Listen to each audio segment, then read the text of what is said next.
যত সকালেই ঘুম থেকে উঠি না কেন, সকালের এই রোদটা দেখলে মনে হয় কতই না বেলা হয়ে গেছে। আমার আগেও ঘুম থেকে উঠেছে, আর আমি ঘুম থেকে ওঠার পর বিছানা তুলে তারপরে ঘরটা ঝাড় দিচ্ছি। আমাদের মেয়েদের সেই সকাল থেকে সারাদিনে যে কত কাজ থাকে তার কিন্তু কোনো ঠিক নেই। একটার পর একটা করতে থাকি, ঠিক করে খাওয়া দাওয়ার সময়টুকুও পাই না। তা সত্ত্বেও আমাদের দিনের শেষে শুনতে হয় সারাদিন করি কি। এটা হচ্ছে একটা কমন ডায়লগ, যে ডায়লগটা আমাদের প্রায়ই হাজবেন্ড এবং শ্বশুরবাড়ির লোকের কাছ থেকে শুনতে হয়। তারা বাইরে গিয়ে কাজ করে টাকা ইনকাম করে বলে তাদের শরীরে ক্লান্তি আসে, তবে আমাদের শরীরে কিন্তু কোনো রকম ক্লান্তি আসে না। বাড়ির বউরা হচ্ছে শুধুমাত্র রোবট, যাদের কোনো কষ্ট থাকবে না, দুঃখ থাকবে না, শরীরে কোনো ক্লান্তি থাকবে না, সারাদিন শুধু করেই যাবে। আর যদি কেউ কিছু বলে সেটা শুধুমাত্র কান পেতে শুনবে, কোনো উত্তর দেওয়া যাবে না। আর এই দেখো এদিকে আবার কি হয়েছে, আমি তো রান্না চাপিয়েছি, হঠাৎ করে দেখছি গ্যাসটা শেষ হয়ে গেছে, তাই ও আবার পাশের বাড়ি থেকে একটা গ্যাস এনে দিয়েছে। আজকে বুক করলে 2 দিন পর দিয়ে যাবে। আজকে যেহেতু বৃহস্পতিবার, সেই কারণে ঠাকুরের আসন থেকে সব বাসনগুলো নামিয়ে নিয়েছি, এখন সেগুলোই বসে বসে মাজছি। যারা আমাকে শুধু বলো না সারাদিন শুধু খাই খাই করি, সারাদিন খেতে থাকি, খাবার ভিডিও করি, তাদেরকেই আমি বলছি আমার এই সংসারের কাজকর্মগুলো আমারই করতে হয়, তোমরা এসে আমাকে করে দিয়ে যাও না। তাই লোকের খাওয়ার দিকে নজর না দিয়ে একটু নিজের দিকে নজর দাও, কাজে দেবে। আমি তো আগেই ভাত আর ডাল বসিয়ে দিয়েছি, ভাতের সাথে আবার একটা আলু সেদ্ধ দিয়েছিলাম। সকালে ভাতের মধ্যে একটু ফ্যান নিয়ে নিয়েছি, আর তার সাথে এক টুকরো আলু সেদ্ধ।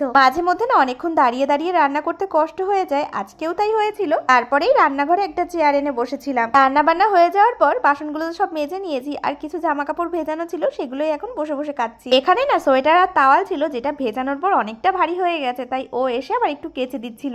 আমার বর আমাকে অনেকটাই হেল্প করে, তবে একটা ছেলে মানুষের কাজ আর একটা মেয়ে মানুষের কাজের মধ্যে তো অনেক পার্থক্য থাকে, সেই কারণে ও কেচে বা ধুয়ে দিলে না আমার খুব একটা পছন্দ হয় না, কিন্তু এখন তো আর কিছু করার নেই। জামা কাপড়গুলো ধোয়ার পর এখানে একটু জল ছিটিয়ে ঝাড় দিয়ে নিচ্ছি, না হলে এই জায়গাটা কেমন কাদা কাদা হয়ে গেছে। এরপর স্নান করে নিয়েছি, এখন পুজো দেবো, তো সেই কারণে ফুল তুলতে এসেছি, সঙ্গে বেলপাতাও পাড়তে এসেছিলাম। এই দেখো পুজোর জন্য সবকিছু জোগাড় করে নিয়েছি, তারপরে পুজোটাও সেরে নিলাম।